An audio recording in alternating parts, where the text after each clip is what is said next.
She was banished for loving the enemy, until a wounded Apache marksman came back to keep his promise. The Arizona sunset painted the sky in blood and ash as the wind picked up the scent of dry earth and wild mesquite.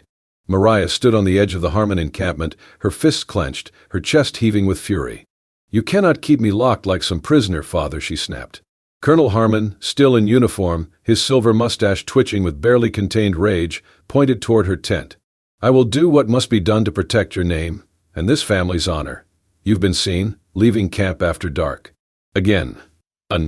Mariah's eyes blazed. "You mean you're ashamed I speak with someone who isn't dressed in blue wool? You're ashamed because I see a man where you see a savage." He stepped forward, jaw tight. "You will not speak of that creature again. He is a prisoner of war. An Apache marksman. You disgrace everything your mother believed in." "I don't care," she hissed. "You can lock the gates, chain the doors, I will still find a way to live." He leaned close, voice low and sharp. "If I have to send you east in chains to a boarding school, where the walls are stone and the prayers never end, I will. You'll thank me one day." Mariah turned without another word and ran. Her boots kicked up dust as she sprinted through the gully behind the stables, past the water troughs, over the ridge where the desert widened. The sun slipped lower behind the mountains, shadows lengthening across the valley. She reached the tree just as the first star blinked into view. The juniper stood tall and ancient at the edge of a dry arroyo, its twisted branches shaped by wind and time. They had met there a dozen times before, under moonlight and cloud, always careful, always quiet. But tonight was different. Cyan was already there, crouched near the trunk, his dark eyes scanning the ridge behind her. "You came," he said softly. "I had to." He stepped forward. His shirt was torn at the sleeve, the fresh scar across his collarbone barely healed. His fingers were calloused, his breath steady, though Mariah could tell he had not eaten well in days. "They know," she said. "My father. He threatened to send me away." Cyan nodded. "Then we leave. At the next full moon." She looked up at him, voice trembling. "They will hunt us." He opened a pouch at his side and pulled out a small wooden box. It was carved roughly but with care. The lid bore the image of an eagle, wings spread wide. Inside, a strip of blue cloth, hers, and a lock of black hair. "It is my promise," he said, "to take you away, somewhere without fences."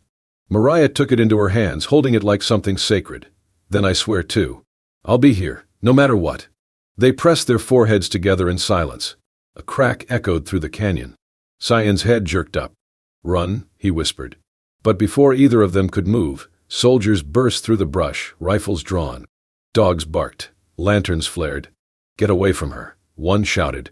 Cyan turned to shield Mariah, but a shot rang out. He gasped and staggered, clutching his shoulder. Blood spread across his sleeve. Mariah screamed. Hands grabbed her from behind, dragging her away. She reached out, fingers straining toward Cyan, who had fallen to his knees, his face twisted in pain. "Mariah," he choked. "Let me go," she screamed. "Cyan." But they pulled her back, her heels scraping the ground, the wooden box still clutched in her hand. As she was thrown into the back of a covered wagon, the last thing she saw was Cyan's silhouette under the juniper tree, lit by torchlight and surrounded by rifles. The tree stood tall, silent, witness to a promise made in love and broken by war. The walls of the Santa Fe convent were thick with centuries of silence. Built from sun-baked adobe and cloaked in ritual, it was meant to cleanse souls. But for Mariah Harmon, it felt more like a tomb. She arrived without chains but not without punishment. The journey from Arizona had taken 3 days. Her wrists bore red rope marks, her father's way of keeping her safe. When the arched door shut behind her, it sounded like exile. Sister Annunziata greeted her with cold eyes and a clenched crucifix. "The devil wears many faces," she said. "Yours must be stripped of his touch." Mariah said nothing. Her jaw ached from biting back emotion. Her cell was narrow, with a straw mattress, a water pitcher, and a wooden cross nailed above the bed. That night she lay without sleeping, clutching a cedar-scented box beneath her blanket. She didn't open it. Not yet. Life inside the convent ran like clockwork: dawn prayers, silent meals, scripture, chores, rosary, and lights out. Days blurred. The world beyond those walls faded. Mariah, once sunlit and fierce, began to wither under stone and scrutiny. The sisters never struck her, but judgment shadowed every step. They whispered when she paused too long at a window. Sister Annunziata in particular was relentless. "They are wild things," she said one morning while folding linens. "The Apache. No soul like ours." Your heart was deceived. Mariah's hands shook. She stopped speaking. She locked away every memory of Cyan, his voice, his bloodied shirt, the feel of his hand in hers beneath the juniper tree. Every night, when the halls quieted, she'd reach for the box hidden under her cot. She didn't open it. She just held it, running a fingertip over the carved eagle, letting memory speak where words couldn't. And still, she wrote scraps of letters to Cyan, to anyone who might remember who she was. She hid them in baskets, books, chapel corners. None came back. So she drew. With charcoal stolen from the hearth, she began to sketch Cyan's face on her wall. First in lines, his brow, jaw, the braid over his shoulder. Then in detail, the scar near his collarbone, the look he gave her when he handed her the wooden box. The sisters painted over it. She drew him again. Until the day everything changed. One Sunday, just before Vespers, Sister Clara stopped her in the corridor and handed her a folded paper. "This came from Fort Kearney," she said. "You should hear it first." Mariah unfolded it with shaking hands. Brief. Cold. Engagement near Silver Bend. Apache ambush. Several dead. One identified as Cyan, son of Chaska. Body unrecovered. Confirmation based on markings. The paper slipped from her hands. She didn't scream. Didn't faint. She simply returned to her cell, opened the box for the first time in months, and stared at the fading cloth and lock of hair inside. She lay beside it on the floor, not weeping, just silent, just still. The drawing stopped. The letters ceased. The fire inside her, once bright, dimmed to a dying coal. The sisters called it healing. They believed surrender meant salvation. But they were wrong. Mariah wasn't healed. She was hollow. And in that hollow, not even prayer could bloom. The road to Santa Fe had changed little in 3 years, still sun-scorched, still cut through with dry riverbeds and cactus-strewn hills. But Cyan was not the same man who had once knelt under the juniper tree with blood on his sleeve and love in his eyes. Now, he walked with a limp, the old bullet wound buried deep in his shoulder flaring with every step. His left hand, though still steady with a bow, had lost its full grip, and his heart, well, that had long since gone quiet.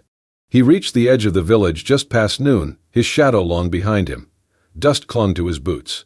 His dark hair, once braided and proud, was now tied loosely beneath a weather-worn bandana. The townspeople noticed him immediately. He felt their eyes like pinpricks on his back. Their hands paused at laundry lines, at market stalls, at water pumps. A native man, limping, alone and unarmed, was still a threat in their eyes. But Cyan did not flinch. He passed the blacksmith, the mercantile, and the chapel, his gaze scanning rooftops and steeples, searching for something, someone. Over his shoulder hung a satchel, inside of which sat a small wooden box carved with the image of an eagle. He had kept it safe through blood and exile, through desert nights and fevered dreams. He had almost tossed it into the fire once, but something had stopped him. A whisper, a memory, a promise. He reached the town square and paused at the well. A group of children played nearby, laughing as they chased each other around the wagon carts. One of them, a boy no older than 7, cried out. His arm had gotten stuck in the old grinding wheel beside the well. The others backed away in panic. The boy wailed. Cyan moved without hesitation. He knelt beside the child, ignoring the pain in his joints, and gently examined the jam mechanism. With careful fingers he dislodged the boy's wrist, cradling it with a hunter's grace and a father's caution. "It's not broken," he said softly. "But you must not play here again." The boy, still sniffling, nodded. His mother rushed forward from a nearby shop, eyes wide, but before she could speak, Cyan had already stepped away. Behind him, murmurs rose. Not all kind, but not all cruel either. That one, he helped. Maybe he's not one of the raiders. Look how he moved, like he's seen real pain. Cyan ignored it all. He made his way to the convent gate. A nun stood just within the iron bars. She eyed him warily, her hand resting near the rosary at her waist. "I seek someone," he said. "Mariah Harmon." The nun blinked. "You are? Family?" "No," he answered, "but I carry something of hers. From long ago." The nun hesitated, then gave a slow shake of her head. "There is no Mariah Harmon here." Cyan's jaw tensed. "Has she left?" "I'm not permitted to say." He nodded once, then turned away. He would not force the truth. Not here. Not in a place of stone and silence. He walked to the chapel steps and sat down, letting the sun warm his back. His wound ached, pulsing deep under the muscle. He had traveled far, farther than he should have in his condition. But something inside him said he was not wrong. She was close. He could feel it. The promise still pulled at him like a tether across time. And then, just as the chapel bell began to toll for the afternoon procession, he saw her. She moved through the courtyard like a shadow in white, her head bowed, her hands clasped before her. 3 years had carved changes into her face, more solemnity, less laughter. But the shape of her was the same. Her walk, the delicate slope of her shoulders, the way she paused mid-step, as if sensing the shift in the air. Their eyes met. It was like a thunderclap, silent but soul-splitting. Mariah stopped. Cyan stood. For a heartbeat, no one else existed. She blinked. Her lips parted, as if to speak, but the line of nuns behind her moved forward, urging her on.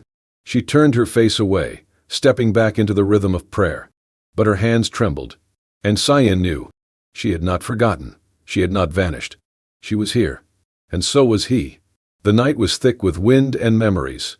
Clouds moved like restless ghosts across the moon, casting shadows that danced over the high desert.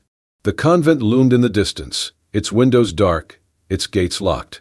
But one figure moved through the mesquite and sagebrush like a whisper breaking rules that had long since broken her. Mariah ran barefoot. She had waited until the midnight bell, then slipped through the kitchen corridor, past the herb garden, and over the low back wall where ivy had grown wild. She did not stop to think. She just followed the ache in her chest and the pull in her bones, to the place where it had all begun. The juniper tree was no longer a tree. Only a blackened stump remained, struck by lightning the summer after she was taken. The ground around it was cracked and dry, as if it too had mourned. She reached it and stopped, breathing hard, her heart racing louder than her steps. And then, from the darkness he stepped forward. Cyan. He moved with the careful gait of a man who had learned to live with pain, but the moment he saw her, he stood tall. His breath caught in his throat as he looked at her, truly looked. Mariah, he said, voice rough. She took a trembling step closer. I came here, he whispered, 3 times. I waited. You never came. Her eyes stung. They took me that night, straight to Santa Fe. I was locked away. No letters, no word. I thought you were dead. Cyan exhaled sharply and pulled something from his coat. The small wooden box, the one with the carved eagle. I carried this every day, he said, even when I wanted to forget. Mariah reached into the fold of her dress and pulled out hers. 2 boxes, identical, worn by time but whole. She held hers against his. And that was when it broke, the silence, the hurt, the years between. I thought you abandoned me, he said, voice low. I thought, you chose them. I never did. I never would. Her hand shook. I survived. That's all I did. Cyan took a step toward her, then another, until they were only inches apart. The smell of rain clung to their clothes, though no rain had fallen yet. They were both thinner than they had been, scarred in different ways. But their eyes still knew each other. He touched her face gently, not as a lover, but as a man confirming something real. She reached up and held his hand against her cheek. Cyan, she whispered. Is this real? Yes, he said, but not for long. A chill passed between them. What do you mean? She asked, suddenly alert. I made a deal, he said. My people, those who remain, are being hunted, starved out of the canyons. I offered myself, in exchange for amnesty for the elders and children. Her mouth parted, but no sound came. I report to the fort at dawn, he said. After that I do not know. Mariah's knees weakened. She leaned against the stump, the past and present crashing together too fast. You're giving yourself up? She said. It was the only way, he replied. I do not matter as much as they do. You matter to me, she said, and this time her voice cracked. You always did. They looked at each other, eyes full of sorrow and fire. Then, wordlessly, they fell into each other's arms. It was not a hug born of forgiveness or reunion. It was desperation, the kind of embrace that speaks of lost time, of things too broken to repair but too sacred to leave behind. Their bodies remembered what their minds could not explain. They stood together, beneath the skeleton of the juniper, holding on to something no war or doctrine had been able to kill. Not yet. Not tonight. The forest beyond Santa Fe stretched wild and ungoverned, where moonlight filtered through pine and juniper, and the wind carried only the scent of wet earth and ancient sorrow. Cyan led Mariah through the brush with the sure step of a hunter, though every few feet he staggered slightly, his old wound flaring from the rush of escape. She stayed close, her fingers brushing the back of his coat, neither of them speaking. as if words might shatter the fragile thread holding this night together. They found a hollow beside a stream, half sheltered by overhanging stone and a ring of mesquite. Cyan gathered dry wood from a fallen branch and built a small fire, his hands trembling slightly. Mariah sat across from him, arms wrapped around her knees, watching his every movement. "It's strange," she said softly. "The silence here feels louder than the prayers in the convent." Cyan glanced up at her, the firelight flickering in his eyes. "That place, it caged you." "And it nearly worked," she replied. "I forgot how to speak, how to move without permission." She paused, "But I never forgot you." Cyan took a long breath and sat beside her. "My brother's name was Tahali," he said. "He was only 17. Sharpest shot in our camp. Used to carve birds into the trees with his arrows. He died 3 months after they took me. They said it was a misunderstanding. One of your patrols mistook him for a raider." Mariah closed her eyes. "I'm sorry." "They buried him beneath a red sandstone ridge," Cyan continued.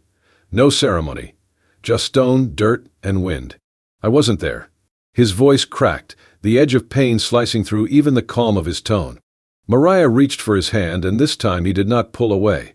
"I wasn't there for my mother's death either," she said. "They didn't even tell me. Just said she passed while I was under correction.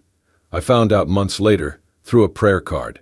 Their fingers stayed linked as silence fell again, this time not heavy, but shared. A rumble in the clouds overhead made them both look up. The moon slipped behind a veil of gray, and rain began to fall, first gently, then with insistence. The fire hissed and dimmed, but they didn't move. Cyan stood and held out a hand. She took it. Together they stepped out into the open clearing. The rain soaked them quickly, washing dust and salt from their skin. Mariah tilted her face upward, her eyes closed, lips parted. Cyan watched her, the way her hair clung to her cheek, the way her chest rose and fell with every breath. She looked at him. And in that gaze there was no guilt, no fear, only truth. He stepped closer, brushing wet strands of hair from her forehead. "Let me see," he said, nodding to her arm. She pulled up the sleeve of her shift, revealing a deep, ragged cut along her forearm, inflicted during her escape. Cyan winced as he knelt beside her, retrieving cloth from his satchel and gently pressing it to the wound. His hands shook, not from fear, but from the pain in his shoulder, the one that never healed. Still, he wrapped her arm carefully, knotting the bandage with a precision that spoke of both tenderness and determination. "You always did everything with your hands," she said, voice quiet. "Even love." Cyan looked up. "I have no other language." Neither spoke for a moment. Then she leaned down and kissed his brow. Slow, steady, like the beginning of a prayer. And he rose to meet her, his arms encircling her back, pulling her in, not out of desire, but desperation. They kissed again, deeper now, not hurried, not rushed, but as if memorizing something they had only dreamed about. The rain softened around them, but their hearts pounded louder. Clothes were peeled away, layer by soaked layer, until skin met skin. They lay down on the soft pine needles, the warmth of their bodies warding off the cold night. It was not lust. It was not even comfort. It was memory, returning in the form of touch. It was the collision of past and present. It was proof, spoken through breath and fingertips, that they had once loved, and somehow, against every cruel twist of time, they still did. Cyan held her like she was made of glass and fire. Mariah traced the scar on his shoulder, then rested her palm over his heart. They did not cry. There was no need. The storm passed as quietly as it had come, leaving behind a sky full of stars. And in the hush that followed, two scarred souls clung to each other, not to escape the world, but to finally be real inside it, for however long it lasted. The horizon was only a suggestion when Cyan rose in the cold pre-dawn. The fire had long since died. The air smelled of pine and fading rain. He sat for a while, watching the light creep into the world, the weight in his chest growing heavier with every second. Mariah lay curled beneath the hide he had wrapped around her, her breathing soft, peaceful. Too peaceful. He stood slowly, careful not to wake her. The saddlebag was already packed. His knife, his bow, and the wooden box, all in place. He moved like a ghost, a man trained in vanishing. He had made up his mind. One man for many lives, his life. That was the cost. He took one last look at her before turning away. But he had only made it a few steps when her voice pierced the stillness. "Do not take another step." He froze. Mariah was sitting up now, blanket falling from her shoulders, her eyes fierce despite the tears pooling in them. "I knew you would try this," she said, rising. "Leave before I could stop you. Spare me the pain of watching." Cyan turned, the ache in his eyes matching hers.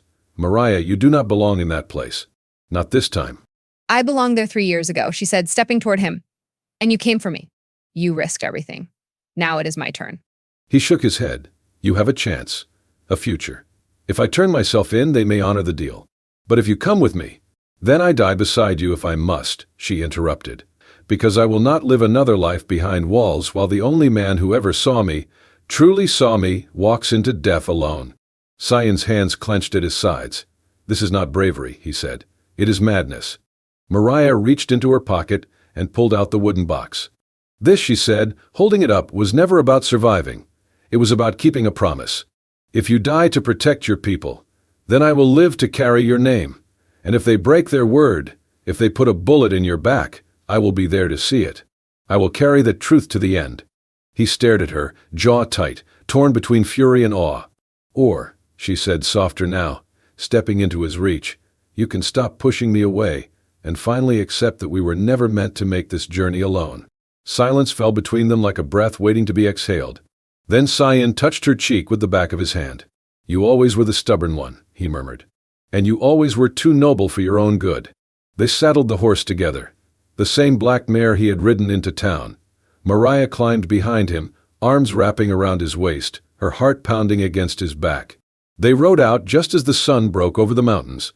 The light was golden, soft, too beautiful for the path they were taking. But they did not look back. Together they rode toward the military outpost at El Rito. Not because they hoped for mercy, but because they had chosen, finally, not to run. Not from war, not from love, not from each other. The sun was high by the time Cyan and Maria reached the outskirts of Fort El Rito. The military outpost loomed ahead, all sharp lines and silent guns, a square of iron will hammered into the red dirt of the New Mexico territory. Soldiers paced the parapets. A flag flapped above the command hall. The gates creaked open slowly as they approached.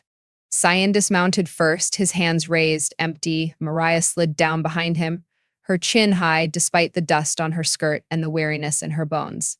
The guards surrounded them, rifles raised, unsure what to make of a native man arriving without weapons and accompanied by a white woman in travel-worn clothes. I'm Cyan, son of Chaska, he announced. I've come to surrender. For the safety of my people, I stand by the terms offered. There was a moment of stunned silence. One soldier lowered his rifle just slightly. An officer stepped forward, Captain Rourke, hard-eyed, silver mustache, the kind of man who had seen too many broken truces and buried too many men under false flags. I know who you are, he said. We didn't expect you to actually show.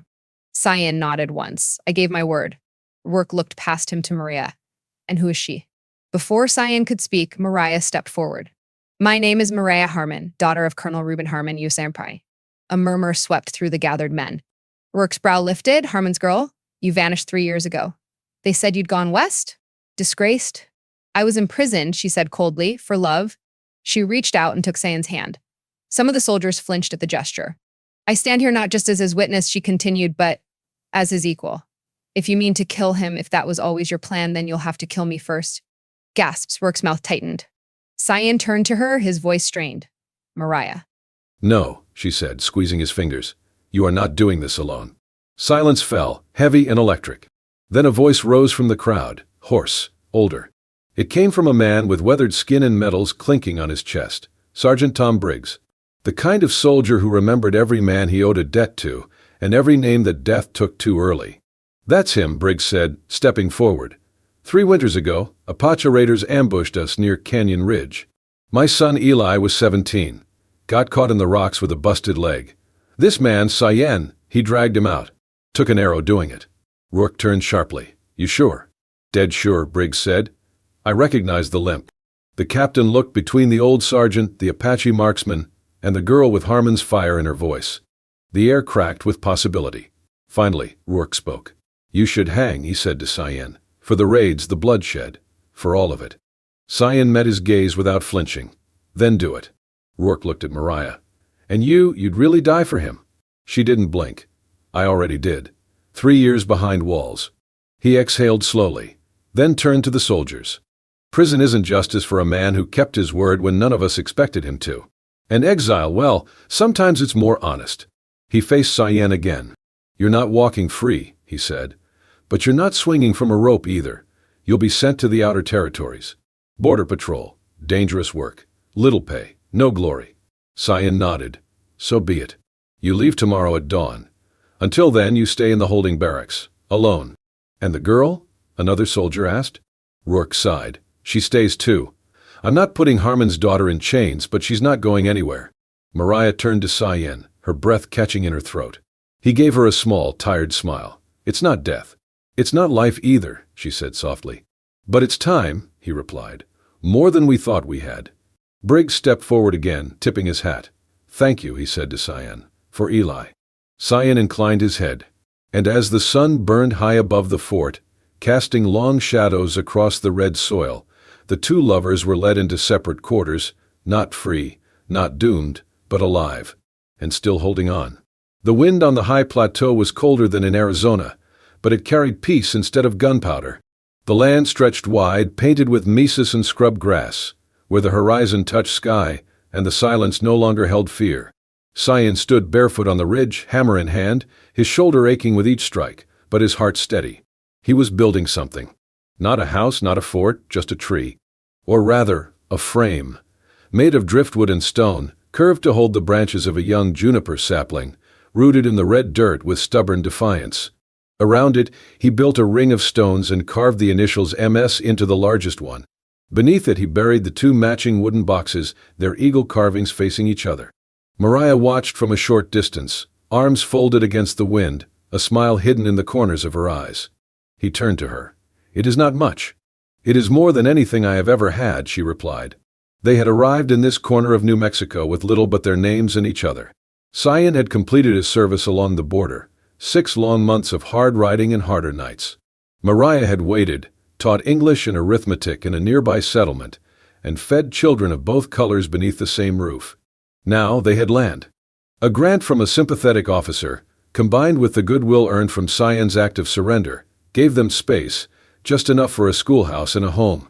Mariah opened the adobe doors every morning to a chorus of laughter and bare feet. Some children called her Miss Mariah. Others used teacher. A few, the youngest, just called her Mama, and she never corrected them. White boys sat beside Apache girls. Spanish-speaking toddlers tried to teach others how to sing. And Cyan? He fixed fences, hunted, brought firewood. He never entered the classroom, but every child knew that if they were brave enough to read out loud, he would be outside, listening with quiet pride. One afternoon, a government rider came by with orders to relocate the remaining Apache families further north. Cyan stood in the doorway, rifle leaned against the wall behind him. You will ride out of here now, he said calmly, and not speak of this place again. The rider did. No one ever came back. And so the tree grew. Every season Cyan watered it, whispered to it, left tokens beneath its roots, stones shaped like feathers, bundles of sage, feathers from birds he never hunted. It was not the tree from 3 years ago, but it was theirs, planted not in hiding, but in light. One evening, as the sky turned the color of rust and lavender, Mariah leaned against him as they sat beneath it. Do you think the world will ever change? She asked. Cyan looked at her, at the dirt on her hands and the warmth in her eyes. I do not care, he said. Why not? Because we already have. She smiled, then rested her head on his shoulder.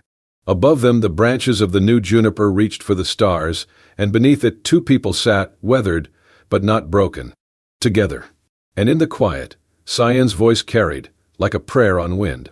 I was not born to survive, but you made me want to live. And now, even if the world forgets the promise we made, under moonlight and ruin, we still remember. We still keep it. Under this tree. Our tree. Thank you for watching. She was banished for loving the enemy, until a wounded Apache marksman came back to keep his promise. If this story stirred something deep in you, if it reminded you that love can outlive exile, bullets and silence, then we invite you to stay with us. Subscribe to Wild West Love Stories for more unforgettable tales of forbidden love, quiet heroism, and the kind of hope that grows even in the harshest lands, where the frontier was cruel, but love was braver still. Tap that bell so you never miss a story that lingers in the heart. Until next time, ride true and love louder.